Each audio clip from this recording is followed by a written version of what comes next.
mientras estamos en el cielo y en la tierra pasan los 7 años de la tribulación, ¿quiénes de nosotros vamos a gobernar en el milenio? Entonces va a ser una prueba tremenda allá arriba.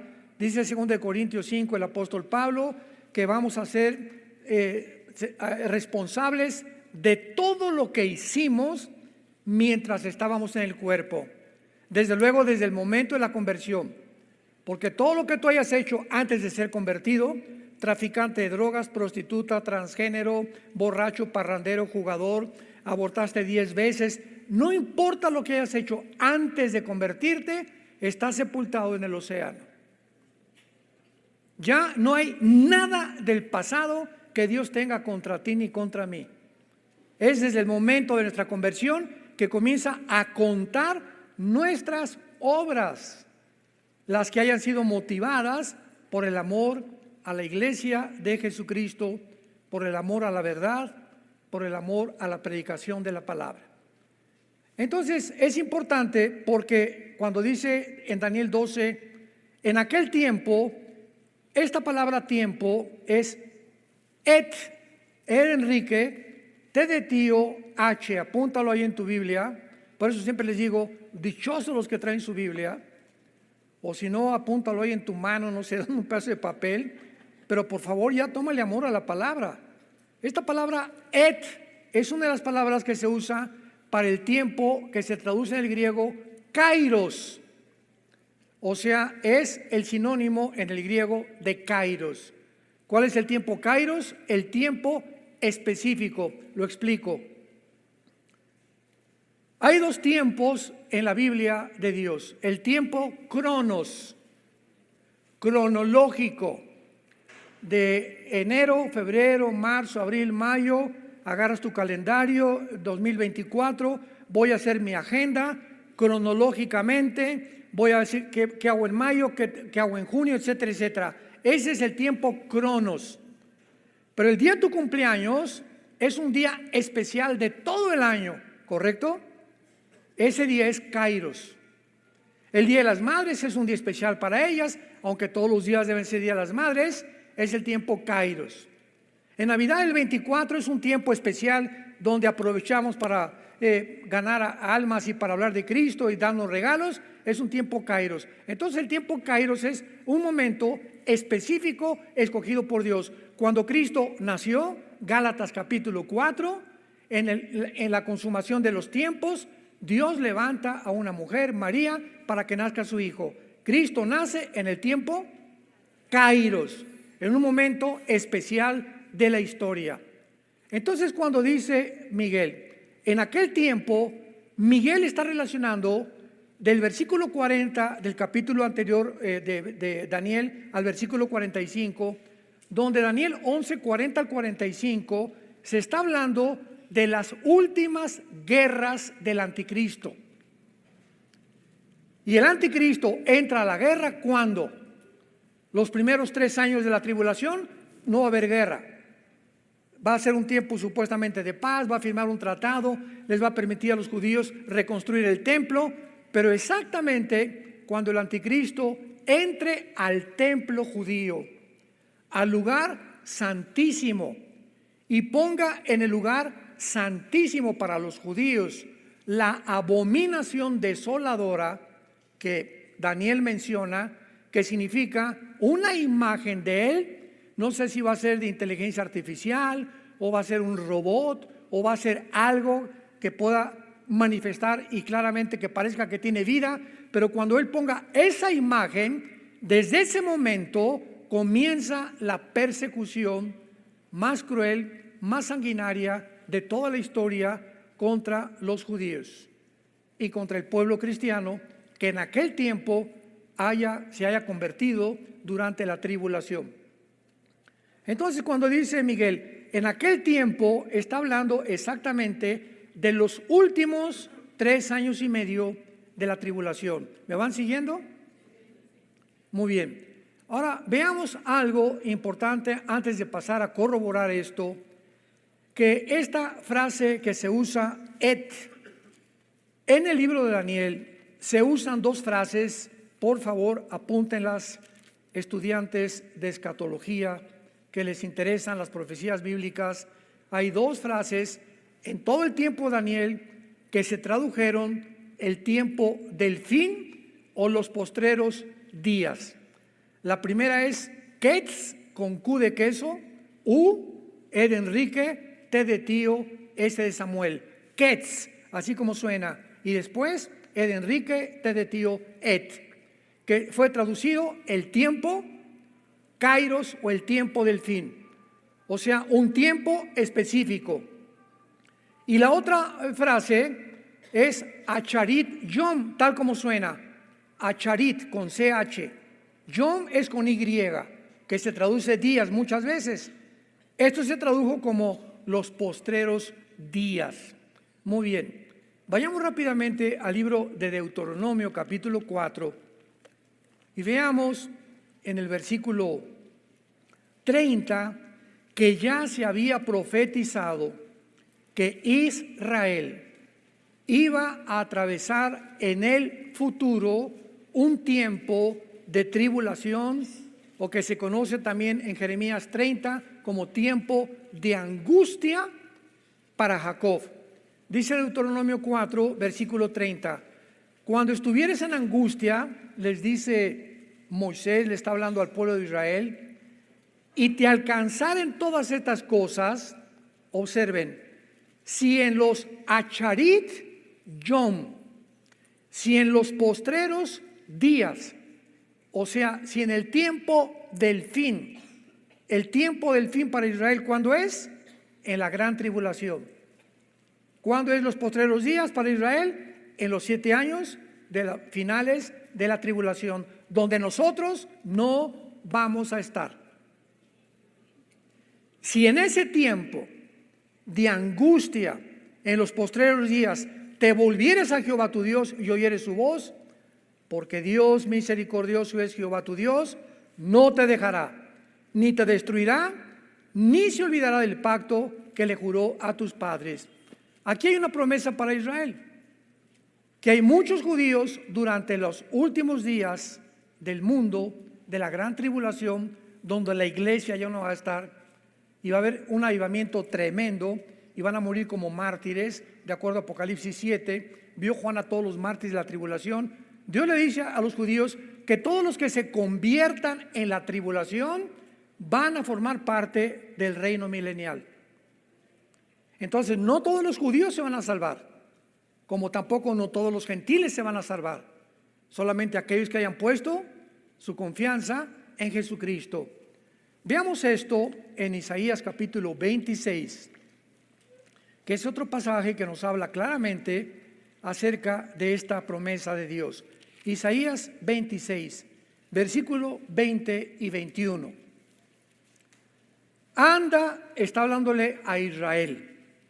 Anda, pueblo mío, entra en tus aposentos, cierra tras ti tus puertas, escóndete un poquito por un momento, en tanto que pasa la indignación.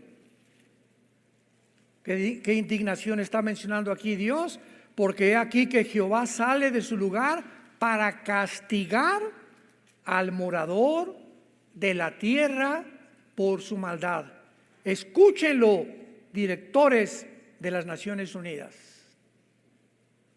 Escúchenlo todos los políticos y todos los que en este tiempo ya están tomando partido, América o Chivas.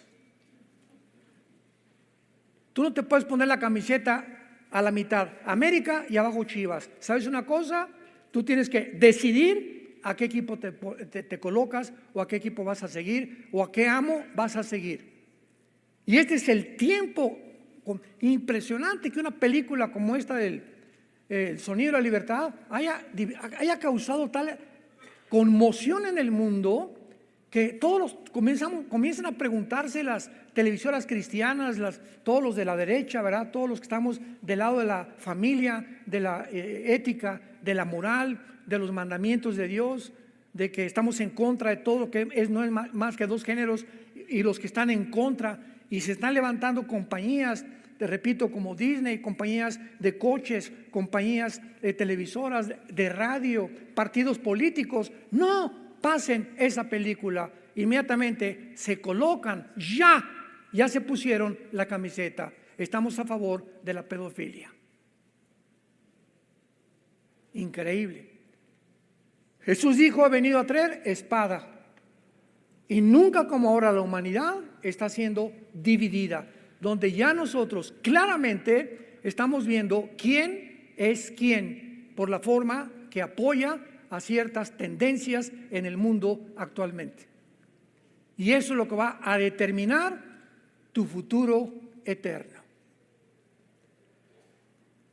Anda, pueblo mío, entra en tus aposentos, escóndete mientras que pasa la indignación, porque Dios va a castigar al morador de la tierra por su maldad contra él. La tierra descubrirá la sangre derramada sobre ella, más de 15 millones, 20 millones de abortos. ¿Escuchaste? Más de 15, 20 millones de abortos. Se legalizó el aborto en 1973 por el Tribunal Supremo de Estados Unidos. Es impresionante que haya habido más muertos que en una guerra mundial de niños. Y sigue siendo el objeto de Satanás ahora, echar a perder a una criatura, traumar a una criatura, violar a un niño de 8, 5, 6 años de edad, como en la película. Eran niños menores de 8 años. Y los venden como si fueran prostitutas, como si fueran mercado, como si fuera a 5 el kilo de aguayón. Impresionante. Y ves cómo los llevan, los guardan y cómo los convencen y se los arrebatan en los mercados y los están en la frontera, se los llevan y nadie vuelve a preguntar por ellos y están en el mercado del tráfico de niños humanos, vendiéndolos a pedófilos, a psicópatas, sociópatas, que van a tener su castigo en el infierno algún día, porque tienen que pagar por eso algún día. Esas personas ya no son humanos, escucha esto, ya no son animales. Aquí estamos el humano, aquí está el animal. Nunca un animal viola a un bebé, un perro nacido, un león a un leoncito, jamás. Estas personas han descendido un nivel más bajo que los animales. Ya no son animales, son monstruos. Es la palabra y el término que los puede definir, monstruos. Porque se han deshumanizado completamente.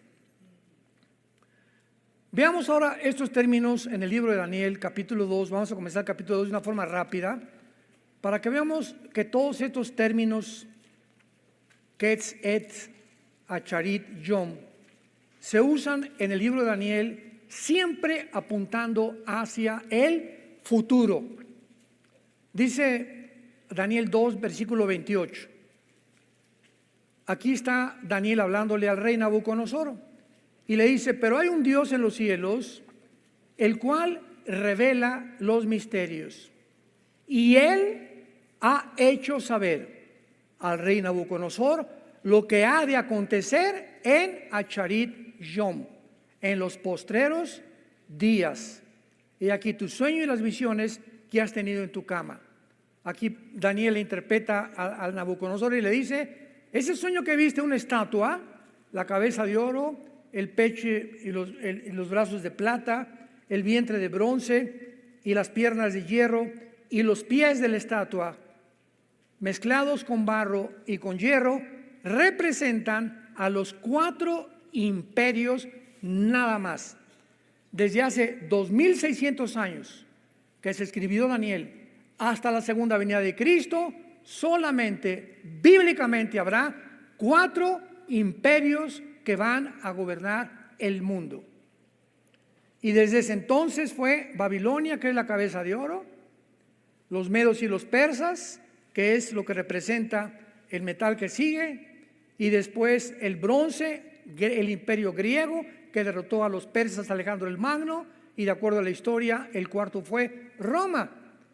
Y Roma se representa con las 2 piernas porque Roma se divide. En el año más o menos 475, Roma se divide en el occidente y en el oriente. se queda en el occidente Roma como capital y en el oriente se queda Constantinopla, que es Estambul o Turquía moderna. Y durante más o menos 1500 años, este imperio romano de alguna forma prevaleció en el oriente y vinieron los otomanos turcos, que durante casi 500 años gobernaron el mundo, ¿verdad? Bueno, no el mundo porque no controlaron todo el mundo, pero vencieron a Roma oriental y hasta 1923, después de la Primera Guerra Mundial, vinieron los ingleses, vencieron a los otomanos turcos y entonces los ingleses se apoderaron del Medio Oriente.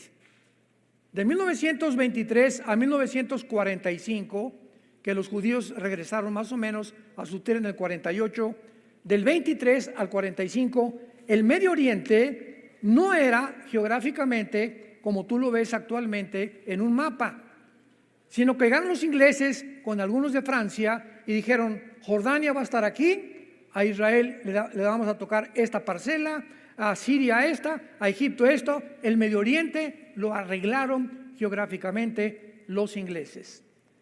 Y todo fue preparado para que en el 48, 3 años después de la Segunda Guerra Mundial, regresara Israel como una nación independiente, soberana ante el mundo entero.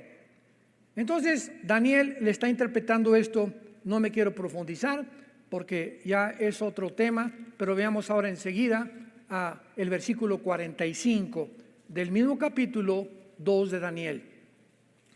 Y ya al final de esta explicación, Daniel le explica y le dice al rey Nabucodonosor, Daniel 2:45, de la manera que viste que del monte fue cortada una piedra, no con mano, la cual desmenuzó el hierro, el bronce, el barro y la plata, que son los metales que formaban la estatua, y el oro, el gran Dios ha mostrado al rey lo que ha de acontecer a Charit Yom en lo porvenir. En otras palabras, cuando esta visión de la estatua la vio Daniel, de repente una piedra golpeó contra los dedos de la estatua en los pies. Y estos 10 dedos de la estatua que descienden de Roma, ¿quiénes son las dos piernas? El Imperio Romano.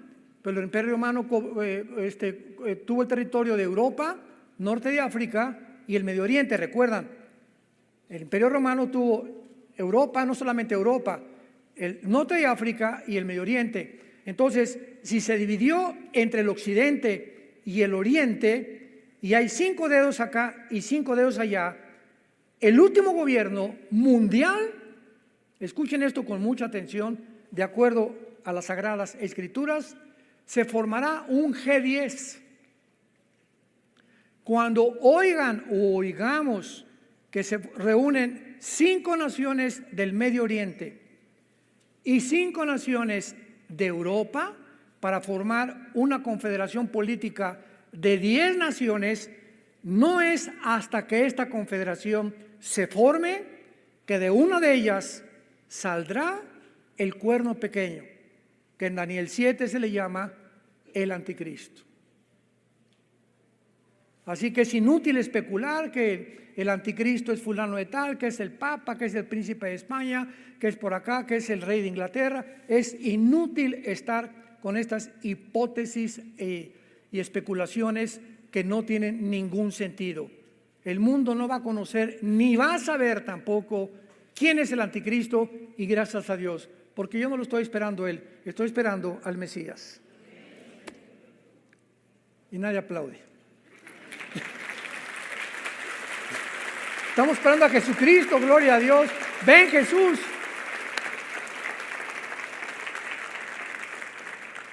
Así termina Apocalipsis 22. Ven Jesús. Y los que tienen sed vengan y beban del agua de la vida gratuitamente. Ven Jesús, es el anhelo diario. Señor Jesús, yo anoche le decía a las 3, 4 de la mañana: Señor Jesús, te estamos esperando. Pero mientras vienes, úsanos para seguir ganando las almas. Tenemos que tener pasión por las almas perdidas, pasión por la verdad, porque esta es la hora de los valientes, esta es la hora de los Davides, esta es la hora de los guerreros y de las guerreras de Dios. Para esta hora naciste, quiero que sepas, porque es el tiempo más precioso de toda la historia cristiana, porque somos la última generación en ver las profecías bíblicas y esperando a Jesús en el aire. Veamos otro.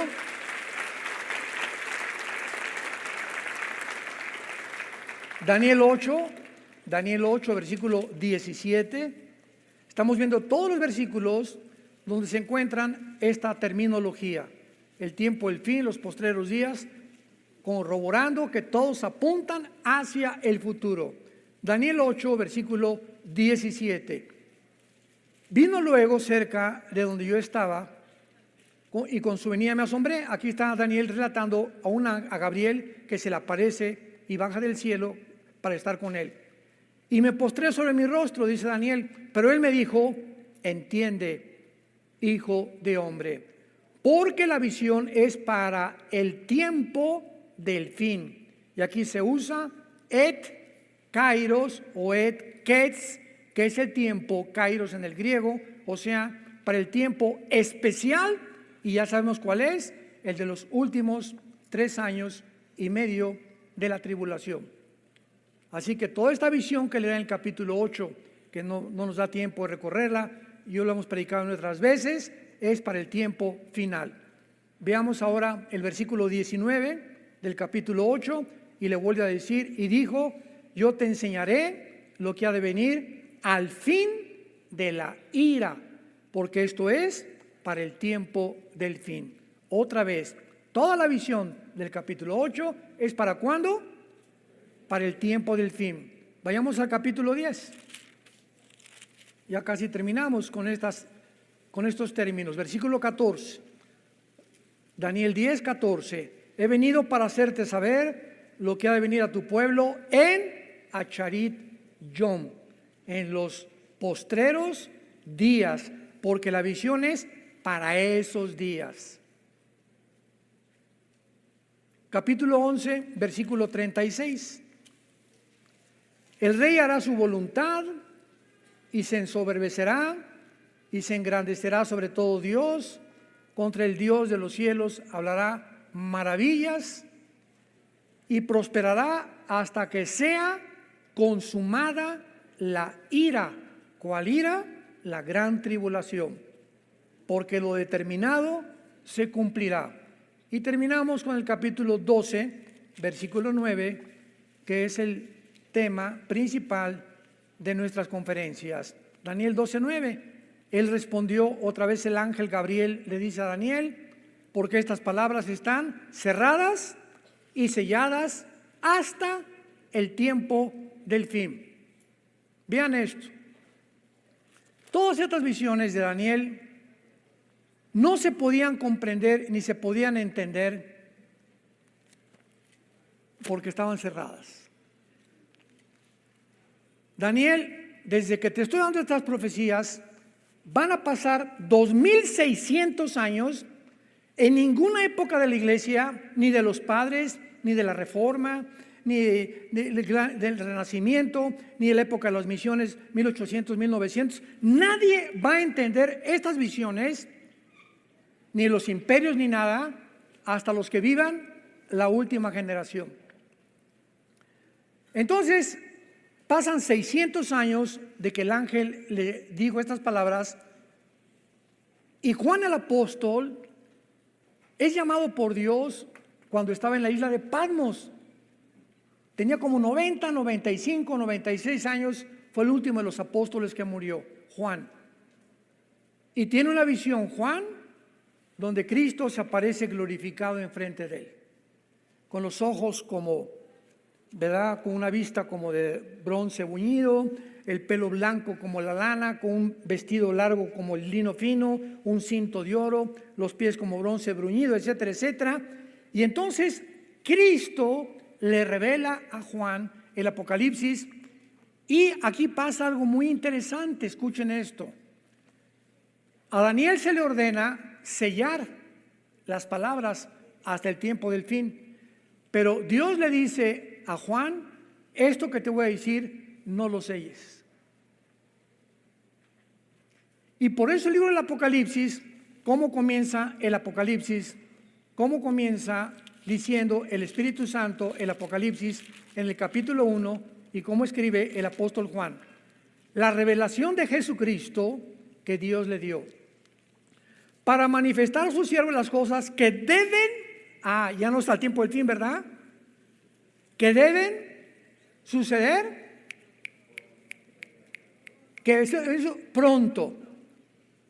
Y la declaró enviándola por medio de su ángel a su siervo Juan, que ha dado testimonio de la palabra de Dios, del testimonio de Jesucristo y de todas las cosas que ha visto.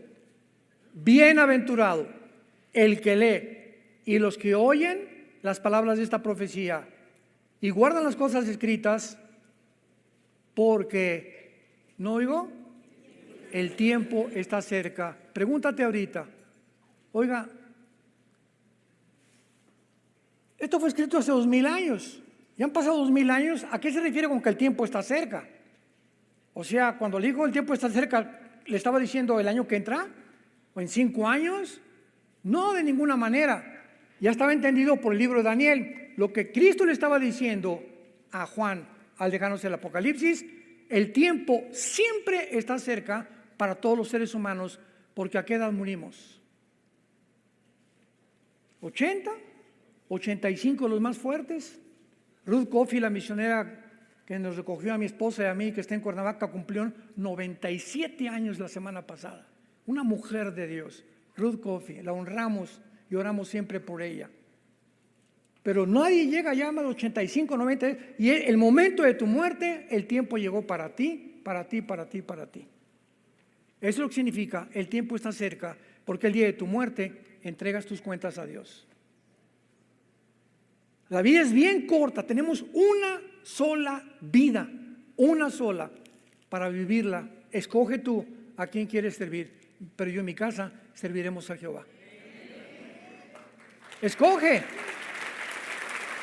Llegó el tiempo de la hora.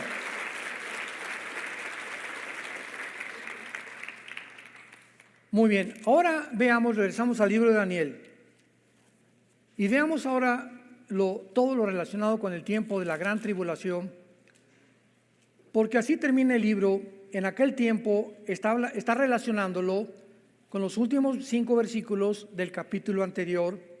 El ángel, en aquel tiempo, ¿cuál tiempo? ¿Cuál tiempo está hablando? Un tiempo específico, se levantará Miguel. Es interesante cuando acomodamos lo espiritual sobre lo espiritual, precepto sobre precepto, escritura sobre escritura, y no tomamos una escritura de por acá y otra de por allá, armamos una doctrina con una y armamos una doctrina con otra, sino que tenemos el contexto y vemos qué dice Deuteronomio, qué dice Juan, qué dice Zacarías, qué dice Malaquías, qué dice Sofonías, qué dice Joel, y unimos las piezas y tenemos un rompecabezas armado. Y así es como se traza la palabra de Dios. Requiere diligencia, perseverancia, entrega, dedicación, pero más que nada, disciplina. Veamos ahora claramente de qué forma la Biblia nos muestra que desde el Antiguo Testamento como en el Nuevo Testamento ya se estaba describiendo o enseñando los postreros días que serían de angustia. Por ejemplo, el arcángel Miguel le dice, en aquel tiempo, o sea, el tiempo en que el anticristo, porque vean cómo termina Daniel 11, versículo 44 y 45. Vean cómo termina Daniel 11, 44 y 45, está hablando del anticristo. Pero noticias del oriente y del norte lo atemorizarán.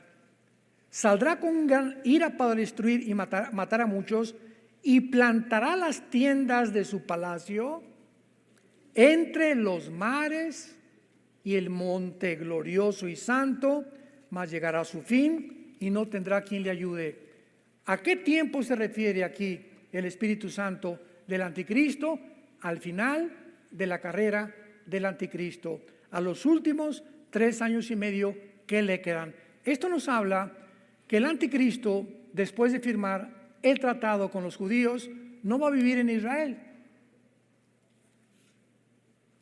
Posiblemente se vaya a Irak o a la región de la antigua Mesopotamia, que significa entre dos ríos, que era Irak y Siria, que es la zona geográfica en la que estaba dividida el Medio Oriente en la antigüedad, en el Antiguo Testamento. Entonces parece que el anticristo va a estar en Irak, porque en esa zona, Irak, Arabia Saudita, Kuwait, se va a levantar el centro comercial más grande del mundo en los próximos meses, en los próximos años, que termina en Apocalipsis 18, ¿se acuerdan ustedes? La ramera en el capítulo 17, el gran centro comercial en el capítulo 18 del Apocalipsis, donde todos los reyes de la tierra van a negociar y nadie ahí va a comprar sin estar marcado con el 666. Todos los que quieran comprar en el centro comercial, entonces el anticristo va a llegar el tiempo en que muda, dice aquí, y entonces plantará las tiendas de su palacio entre el monte glorioso que es Jerusalén. El anticristo muda sus cuarteles generales a la ciudad de Jerusalén, que es ya el final de su carrera. Como lo sabemos, porque estando él en Jerusalén, noticias del oriente lo atemorizarán, tal vez como dice Apocalipsis 16, del 12 en adelante, y vi a los reyes del oriente que venían a la guerra del Armagedón, mientras el anticristo está ahí en el valle del Meguido. Todos los que fuimos a Jerusalén hace algunos días, es impresionante el valle del Meguido. Ahí Napoleón Bonaparte dijo: aquí será la tercera guerra mundial. Así lo expresó Napoleón Bonaparte antes de morir, cuando estaba en el valle del Meguido en Israel. Entonces ahí va a ser la tercera guerra mundial, el Armagedón. Entonces la Biblia está hablando en aquel tiempo, es los tiempos finales del anticristo. ¿Se fijan cómo vamos hilando? Para ir determinando en qué tiempo está hablando la Biblia. Ahora vamos a corroborarlo con Apocalipsis 12, que esto ya confirma de una forma indubitable, inequívoca, que está hablando de los últimos años del anticristo y de la gran tribulación. Apocalipsis 12, versículo 7. Después hubo una gran batalla en el cielo. Miguel y sus ángeles luchaban contra el dragón, y luchaba el dragón y sus ángeles, mas no prevalecieron, ni se halló ya lugar para ellos en el cielo. ¿Por qué en Daniel 12 dice: y se levantó Miguel? Porque el arcángel Miguel está puesto como protector de la nación de Israel. Es el arcángel más grande de los ángeles de Dios, con el título y el rango más elevado, el que está encargado de proteger a Israel a través, desde que Abraham, Jacob, Isaac fundaron la nación. Y entonces vino Egipto primero, la primera opresión, después vino Asiria contra Israel, Babilonia, Medo-Persia, Grecia, Roma, y a través de todos estos imperios los judíos sobrevivieron. Desaparecieron todos los demás tribus que había, ¿verdad?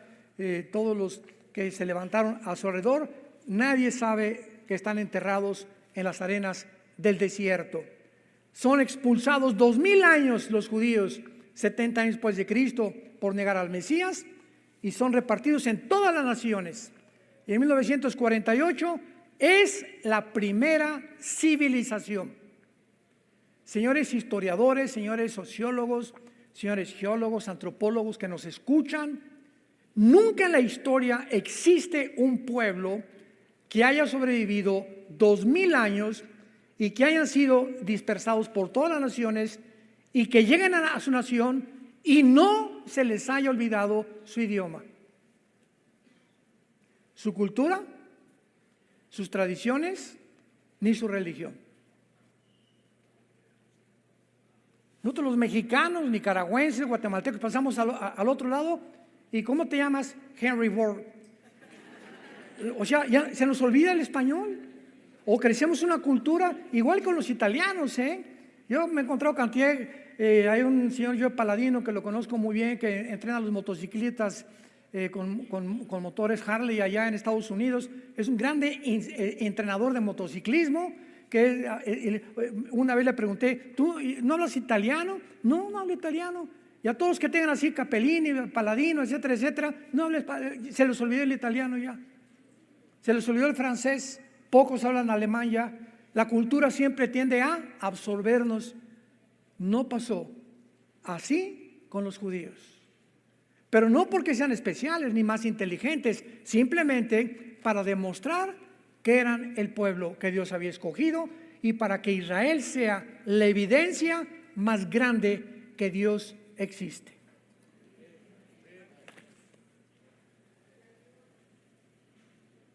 La nación de Israel es la evidencia más grande que Dios existe.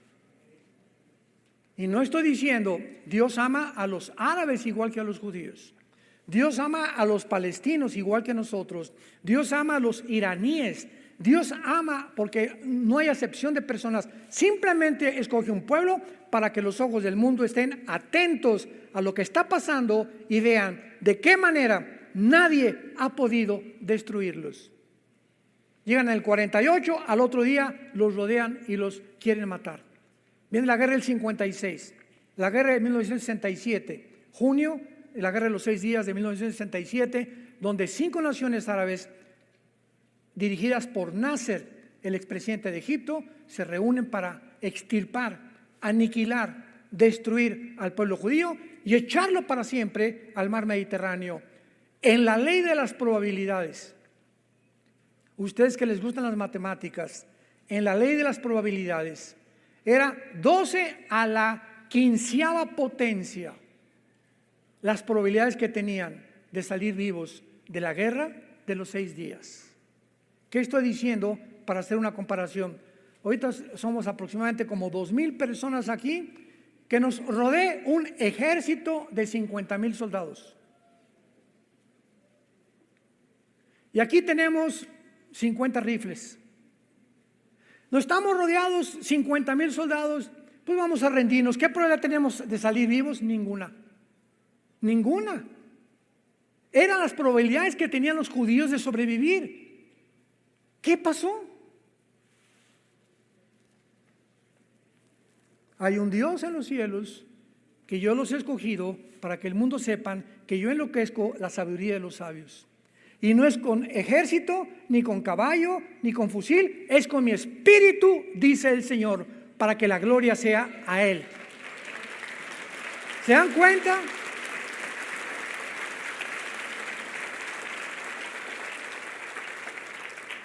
El 2 de junio se levantan 7, 8 pilotos judíos, se suben a sus aviones y ellos, sabiendo que los árabes a las 6:30 o 7 desayunan, a las 5:30 o 6 de la mañana vuelan sobre Egipto y arrasan con toda la aviación de Egipto.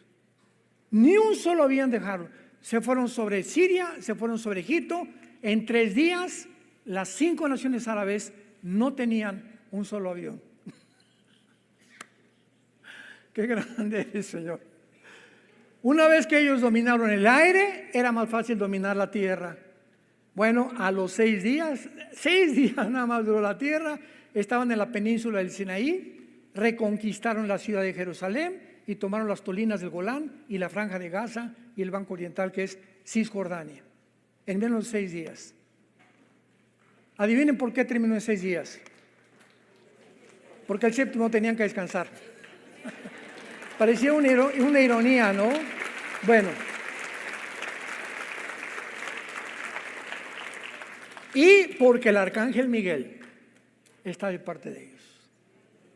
Y va a llegar el final en la gran tribulación, donde después hubo una gran batalla en el cielo. Y está hablando del tiempo del arcángel Miguel de Daniel 12:1. Es la misma batalla. Se levantó el arcángel Miguel, el que está de parte de los hijos de Israel, y fue tiempo de angustia. Es el tiempo que estamos viendo en Apocalipsis 12. Pero no prevalecieron, ni se halló lugar para ellos en el cielo. O sea, en la gran tribulación va a haber una batalla para decidir quién se viene a la tierra. Y entonces es derrotado Satanás y sus ángeles, y Satanás, Lucifer y sus ángeles y sus demonios en los últimos 3 años y medio de la semana 70 de Daniel, de la gran tribulación, son arrojados a la tierra. Si ahorita hay maldad y él está todavía por ahí reguileteando en el aire arriba de nosotros, imagínense cuando esté aquí ya abajo con sus ángeles caídos, que segurísimo van a tomar forma humana y van a creer que son extraterrestres. Tal vez me imagino que puede haber, porque ahorita está una obsesión con los ovnis, y no saben ni siquiera qué hay detrás del movimiento ovni, que son materializaciones de la energía satánica. Son ángeles preparando el camino para que cuando venga el anticristo con los milagros, van a creer que son extraterrestres, porque los milagros que van a hacer no los puede hacer ningún ser humano, pues se vienen sobre la tierra, y lo explica aquí el versículo 12 de Apocalipsis, versículo 9. Y fue lanzado fuera el gran dragón. Hasta la segunda parte de la tribulación será lanzado del cielo. Ya Satanás no tendrá acceso al cielo. Todavía tiene acceso al cielo. Por eso dice primera de Juan, si hemos pecado, abogado tenemos para con el Padre, a Jesucristo el justo. Porque el cielo es un tribunal. Aquí está Dios en su trono, aquí está el acusador como en un juicio, y aquí está el abogado defensor. El acusador es el diablo. La palabra diablo significa acusador. Satanás significa enemigo. Su nombre no es acusador ni enemigo, su nombre es Lucifer. Entonces tú pecas y viene Satanás acusándote. Ve a Paquito lo que hizo antier, y esto y el otro, y ya viste lo que hizo Carmelita, y ya viste que se fue con otra mujer, y ya viste que están fornicando, y está viendo películas pornográficas. Y en ese momento Cristo, dice Hebreos, que vive para interceder por nosotros, no puede hacer nada. Y le abre la puerta de tu casa a los demonios, a tu vida, a tu mente, y comienzan a atormentarte y comienzan a provocar problemas en tu casa, con tus hijos, con tus nietos. Se te viene una bandada como no te imaginas, y Cristo está así cruzado. ¿Por qué? Porque dice, hasta que tú no digas, Padre, perdóname. En ese momento Cristo se pone en medio y dice, Satanás ya pidió perdón, no tienes nada contra él. Y cierras la puerta de tu casa, de tu mente y de tu corazón a los demonios.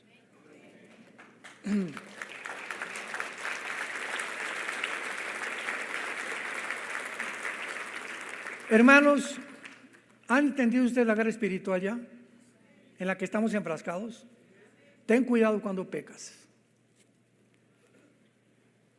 El que esconde sus pecados no prosperará. Si tú escondes lo que tú has hecho y no lo has confesado ni te has arrepentido, no puedes prosperar, y Dios no puede meter las manos de lo que te pase. Mas el que los confiesa y se aparta, alcanza misericordia. Dice primera Samuel capítulo 5, a muchos hombres esconden sus pecados y a otros se les descubren después, porque no pueden quedar ocultas las malas obras ante aquel ante cuyos ojos estamos abiertos y desnudos delante del Padre. A Dios nadie se puede burlar de él. Y si los confiesas, la sangre de Cristo nos limpia de todo pecado. ¿Por qué la corta vida? ¿Por qué, escúchame? ¿Por qué la corta vida que tenemos la vas a vivir miserable? Por estar escondiendo este pecado y creyendo que te va a ir mejor robando, defraudando, fornicando, viendo películas, etcétera, etcétera, engañando a tu prójimo. ¿Por qué crees que te va a ir bien? No te puede ir bien. Tus pecados te alcanzarán, dice el Señor, tarde o temprano cae el hacha del juicio sobre la raíz de los árboles. Juan el Bautista dijo, el hacha ya está puesta, todo árbol que no da fruto será cortado. Y si así tienes ya 3, 4, 6 meses, no es cierto que eres cristiano. No es cierto que eres cristiano. Te llamas, pero realmente en tu vida hay pecado no confesado. ¿Por qué? Porque el Espíritu Santo no está operando la convicción que Él trae a una vida que realmente es honesta delante de Dios. Señor, la regué la leche anoche, le grité a mi esposa, ya forniqué con mi novio, ya Señor perdóname, desde mañana si cerca Pepito le voy a tumbar los dientes y me comienza a acariciar, voy a abandonar a la mujer que ando con ella en el adulterio, voy a rezar con mi esposa y con mis hijos. Tenemos la oportunidad, mientras vivimos, del perdón de la sangre de Cristo. ¿Por qué habríamos de escoger vivir como miserables cuando la vida ya nos da demasiados problemas para vivir? Y finalmente, dice Apocalipsis 12, que entonces fueron arrojados a la tierra, y oí una gran voz en el cielo, versículo 10, que decía: ahora ha venido, ahora estamos en la gran tribulación, la salvación y el poder y el reino de nuestro Dios y la autoridad de su Cristo, porque ha sido lanzado fuera el acusador de nuestros hermanos, el que los acusaba delante de nuestro Dios. Cada cuando nos acusa Satanás, día y noche. Dice primera de Pedro, el león como león rugiente, el diablo como león rugiente anda buscando, como un león desesperado por comida, está esperando una debilidad tuya, cualquier cosa que tú estés haciendo, pensando, para lanzarse y destrozar tus pensamientos, comenzarte a producir locura, que pierdas la brújula, ya no sabes qué es bueno, ya no sabes qué es malo, y puedes llegar a lo que dice Romanos 1, a tener una mente reprobada. ¿Qué significa una mente reprobada? Una mente que ya no discierne entre el bien y entre el mal. Y el mundo actualmente vive mentes reprobadas. Cuando comenzó el movimiento, tú no eres niño, eres niña, hay 3, 4, 5 géneros, inmediatamente discernimos los cristianos, todas esas personas ya tienen una mente reprobada, ya perdieron la brújula. Ya no saben qué es hombre, qué es mujer, ya no saben qué es bueno, qué es malo. A lo malo le llaman bueno, a lo bueno le llaman malo.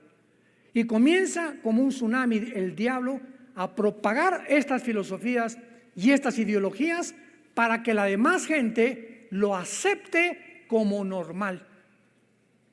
Y cuando ya el público lo acepta como normal, es cuando dices, es una generación perversa y maligna. Para terminar, hace algunas semanas les conté, hace un tiempo, me mandaron un video como de 50 adultos completamente encuerados. Ya ni tanga traían, en bicicleta. Lo pueden, anda por ahí circulando. Desfilando en una calle de Estados Unidos, y cantidad de gente con sus niños de 4 o 5 años de edad, y pasaban en la bicicleta así